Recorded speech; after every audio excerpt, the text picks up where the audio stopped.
তোমার মায়ের সাথে আমি অনেক বড় অন্যায় করেছি বাবা, সন্তান হিসেবে স্বীকৃতি দেইনি।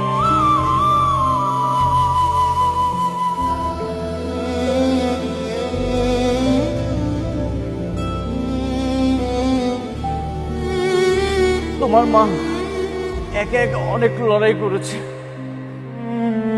আমি অনেক বড় পাপ করেছি বাবা। এই পাপের কারণে আজকে তোমার এই দাফনটা দেখতে হলো। বাবা, তুমি আমাকে মাফ করে দিও বাবা।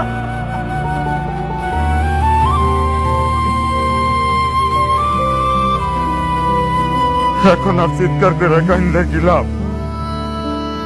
যে মানুষটা দুনিয়াতে আসার জন্য ছটফট করছে তারে তুমি টাকার অহংকারে সন্দেহের বিষে মাইরা ফেলাইছো। বাবা, আপনি আমাকে মাফ করে দেন বাবা।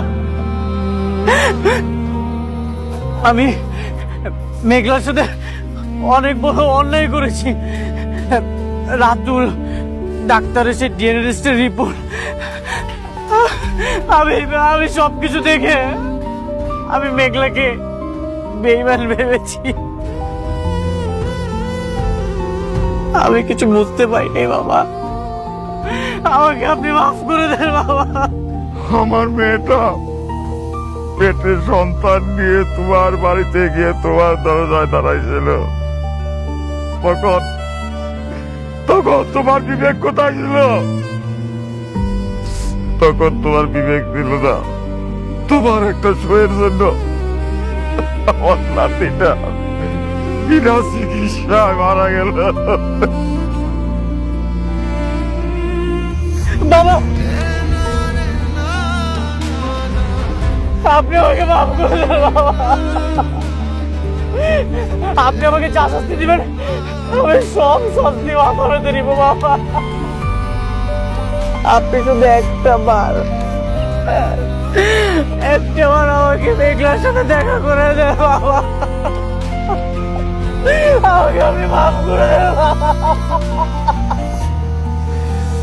আমার মেয়েটা তো জিন্দা লাশ, তার কাছে গিয়া তুমি কি দেখবা? কি দেখবা? তুমি তার কাছে ক্ষমা চাইবা? আমার মেয়েটার কুল যতদিন হাহাকার করব, আমার নাতির কোমরের মাটিও তোমারে কোনোদিন ক্ষমা করবো না, কোনোদিন ক্ষমা করবো না। তুমি জীবনে শান্তি পাইবা না, তুমি জীবনে শান্তি পাইবা না।